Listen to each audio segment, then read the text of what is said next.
ये वीडियो रहने वाली है UFC 287 प्रेडिक्शंस की और इस बार मैंने चैप्टर्स को ऐड कर दिया है, तो जिसको भी किसी फाइटर के बारे में डायरेक्टली देखना है तो वो उसको देख सकता है। UFC 287 की बात करें तो ये कार्ड एक काफी सॉलिड कार्ड है, जिसका प्रीलिम कार्ड भी काफी अमेजिंग है। प्रीलिम कार्ड की दो फाइट जो मैं रिकमेंड करूंगा देखने के लिए, उनमें से सबसे पहली फाइट है जो पाइफर वर्सेस जेरल्ड मर्शेट की और सेकंड फाइट है क्रिस कर्टिस वर्सेस केल्विन गैस्टेलम की।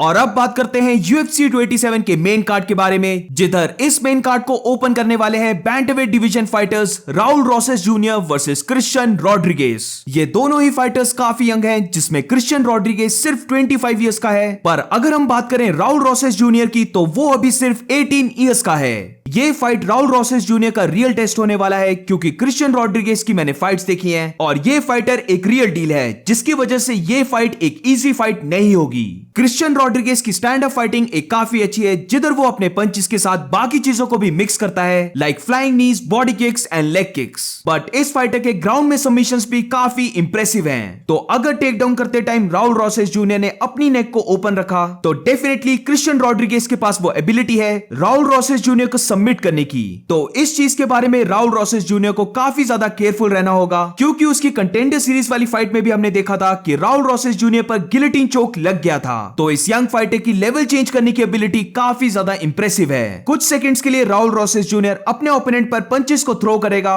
बट उसके बाद एकदम से राउल रोसेस जूनियर लेवल को चेंज करके अपने ओपोनेंट को ग्राउंड में लेके जाएगा। ये चीज इसलिए काफी इंप्रेसिव है क्योंकि एक तो राउल रोसेस जूनियर सिर्फ 18 इयर्स का है और दूसरा ऐसे लेवल्स को चेंज करना बाकी हाई लेवल फाइटर्स भी कभी कभार नहीं कर पाते हैं। तो अल्टीमेटली इस फाइट में मेरी पिक है Raul Rosas Junior to win by decision. मुझे ऐसा लगता है कि राउल रोसेस जूनियर इस फाइट में क्रिश्चियन रॉड्रिगेज को टेक डाउन करके उसको मोस्ट ऑफ द फाइट में ग्राउंड एंड पाउंड करेगा। डेफिनेटली इस फाइट में वो सबमिशंस को भी अटेम्प्ट करने वाला है, but given that Christian Rodriguez की ग्राउंड गेम काफी अच्छी है, तो मुझे लगता है कि राउल रोसेस जूनियर इस फाइट को जीतने वाला है बाय डिसीजन।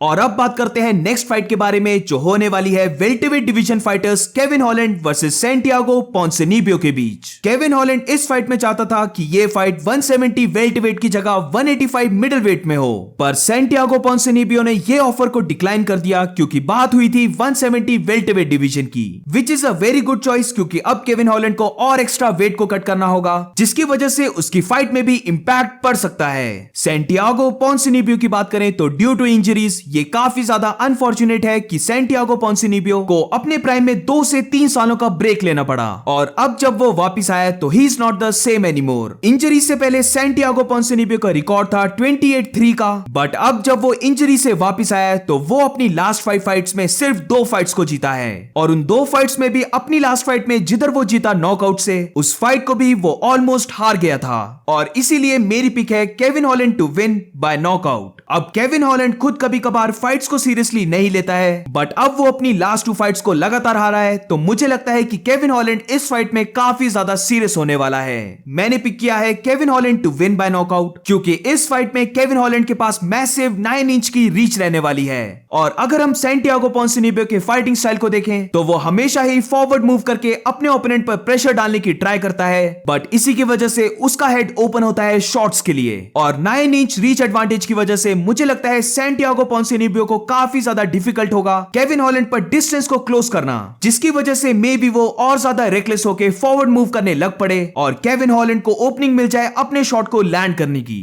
देयरफॉर इस फाइट में मेरी पिक है Kevin Holland to win by knockout. और अब बात करते हैं नेक्स्ट फाइट की, जो होने वाली है bantamweight division fighters Rob Font versus Adrian Yanez के बीच। अब प्रेस कॉन्फ्रेंस में और मल्टीपल इंटरव्यूज में तुम सबने सुन ही लिया होगा कि रॉब फॉन्ट का जैब इस पूरे बैंटमवेट डिवीजन में सबसे ज्यादा इफेक्टिव है, और वो इसलिए क्योंकि रॉब फॉन्ट जैब थ्रो करने के बाद एक पोजीशन पर नहीं रहता है, वो लगातार जैब थ्रो करने के बाद मूव करते रहता है, जिसकी वजह से उसके ओपोनेंट को काफी ज्यादा प्रॉब्लम होती है उसको ट्रैक डाउन करने में। इसी जैब की वजह से रॉब फॉन्ट अपने ओपोनेंट्स को डिस्टेंस क्लोज करने नहीं देता है और कंटिन्यूअसली मूव करते रहता है। पर अब बैंटमवेट डिवीजन के according Rob Font is getting gold, और लास्ट फाइट में भी हमने ये देखा कि मार्लिन चुटोवेरा के अगेंस्ट रॉब फॉन्ट ने बहुत ज्यादा डैमेज ले लिया था, और फाइटर्स लाइक एड्रियन यानेस जो रॉब फॉन्ट से यंग हैं और काफी ज्यादा हंग्री हैं, वो इस चीज की पूरी एडवांटेज लेंगे। एड्रियन यानेस के पास इंसेन पावर होने के साथ इंसेन स्पीड भी है, जिसकी वजह से रॉब फॉन्ट को काफी मुश्किल आने वाली है अपने जैब को लैंड करने की, और अगर वो अपने जैब को लैंड नहीं कर पाया तो फिर उसको काफी प्रॉब्लम होने वाली है एड्रियन यानिस को हराने की। देयरफॉर अल्टीमेटली इस फाइट में मेरी पिक है Adrian Yanez to win by decision.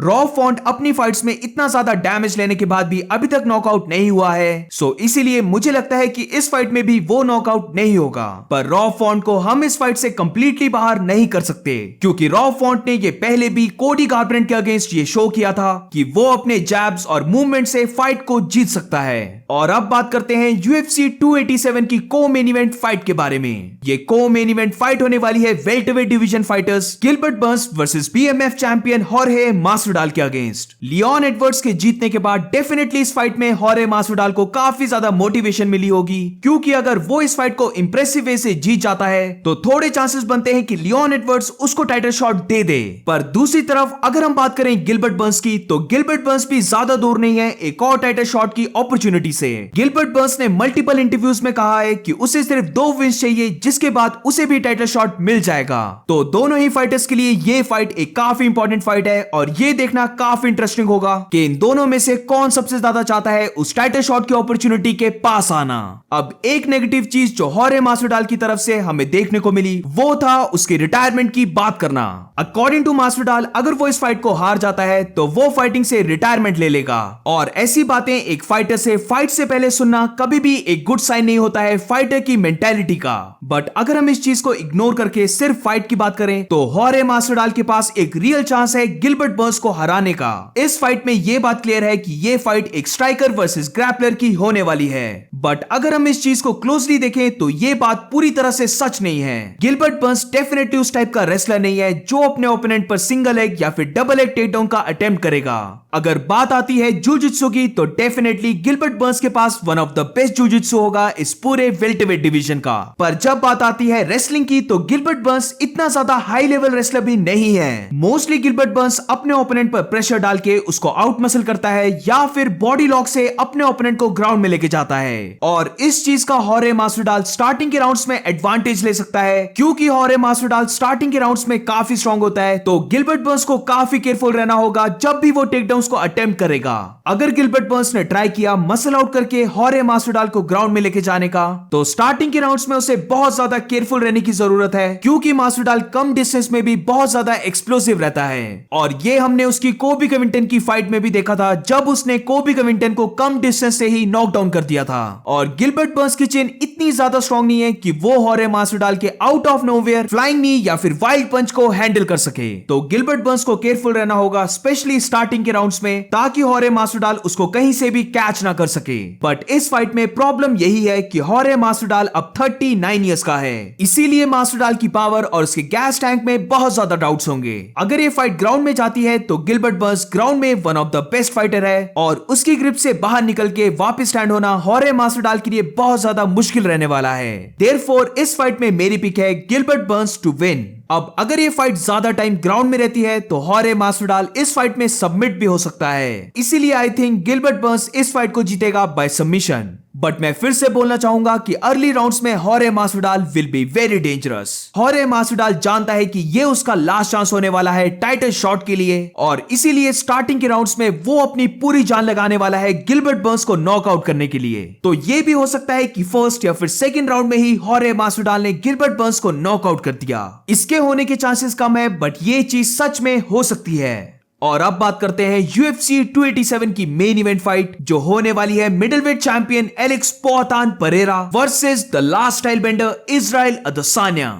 इस फाइट का विनर पिक करना सच में काफी मुश्किल है। इट इज 3-0 और इजराइल अदसानिया जानता है कि ये उसका लास्ट चांस होने वाला है। अदसानिया ने कहा है कि उसके पास अब खोने को कुछ नहीं है, और इसीलिए इस फाइट में वो ऑल आउट वॉर करने के लिए आ रहा है। दूसरी तरफ एलेक्स परेरा का ये कहना है कि लाइफ में कुछ ऐसे ओपोनेंट्स आते हैं जिससे तुम जीत नहीं सकते, और उन दोनों की राइवलरी भी कुछ ऐसे ही सेम है। अगर हम इनकी लास्ट 3 फाइट्स को देखें तो तीनों ही फाइट्स एक्सट्रीमली क्लोज गई थी, और लास्ट 2 फाइट्स में तो इजराइल अदेसानिया जीत रहा था, बट समहाउ किसी ना किसी वे से एलेक्स पेरेरा अपने डेथ पंच यानी कि लेफ्ट हुक को कनेक्ट कर ही देता है, और जब भी ये डेथ पंच कनेक्ट हुआ है इजराइल अदेसानिया नॉकआउट हुआ है। इन दोनों की लास्ट 2 फाइट्स में हमने देखा है कि इजराइल अदेसानिया ने स्टार्टिंग में एलेक्स पेरेरा को बुरी तरह से रॉक कर दिया था, पर जैसे जैसे फाइट आगे बढ़ती है एलेक्स पेरेरा बहुत ही जल्दी से रिकवर हो जाता है, और फिर रिकवर होने के बाद इजराइल अदेसानिया को नॉकआउट कर देता है। और एलेक्स पेरेरा की इसी रिकवरी को पॉइंट आउट करते हुए इजराइल अदेसानिया ने बहुत बार अपने इंटरव्यूज में कहा, जिससे ये इंडिकेशन मिलती है कि अगर इस बार इजराइल अदेसानिया ने एलेक्स पेरेरा को रॉक कर दिया तो वो फिर और ज्यादा पेशेंट ना रहकर फुल ऑन ब्रॉल करने वाला है।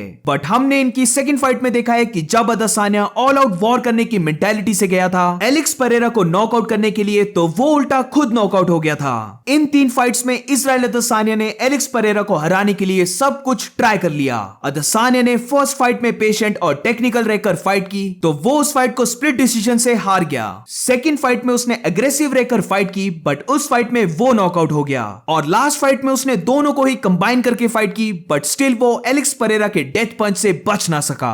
मेरे ओपिनियन में तो इजराइल अदेसानिया को ट्राई करना चाहिए रेसलिंग को यूज करना। लास्ट फाइट में बेशक एलेक्स पेरेरा की गलती की वजह से इजराइल अदेसानिया को टॉप पोजीशन मिल गई, बट स्टिल अगर हम नोटिस करें तो इजराइल अदेसानिया ने एलेक्स पेरेरा को पूरे राउंड ग्राउंड में होल्ड करके रखा था। तो अगर वो इस फाइट में मैनेज कर लेता है एलेक्स पेरेरा को ग्राउंड में लेके जाने का, तो काफी ज्यादा चांसेस हैं कि एलेक्स पेरेरा उस पूरे राउंड ग्राउंड में ही रहे। बट इधर प्रॉब्लम ये है कि दोनों ही फाइटर्स को रेसलिंग नहीं आती है, इसीलिए इजराइल अदेसानिया के लिए ये काफी न्यू होगा टेक डाउन्स को अटेम्प्ट करना। ऑल्सो एलेक्स पेरेरा अब ग्लोवर टेशेरा के साथ रेसलिंग को ट्रेन कर रहा है, तो डेफिनेटली उसने थोड़ा सीखा होगा कि टेक डाउन्स को डिफेंड कैसे करते हैं। हमें ये चीज भूलनी नहीं चाहिए कि अगर इजराइल अदेसानिया इस फाइट में टेक डाउन्स को अटेम्प्ट करता है तो फिर उसको ये चीज काफी जल्दी करनी होगी। अगर वो अपने टेक डाउन्स में थोड़ा सा भी स्लो हुआ तो एलेक्स पेरेरा फ्लाइंग नी से उसको नॉकआउट कर सकता है। एलेक्स पेरेरा की लेग किक्स भी ज्यादा डैमेज करती हैं इजराइल अदेसानिया की लेग किक से, और ये हमने लास्ट फाइट में भी देखा था कि एलेक्स पेरेरा ने लेग किक से इजराइल अदेसानिया की मूवमेंट को कॉम्प्रोमाइज कर दिया था। इसीलिए इस फाइट में इजराइल अदेसानिया को लेग किक्स को भी डिफेंड करना होगा।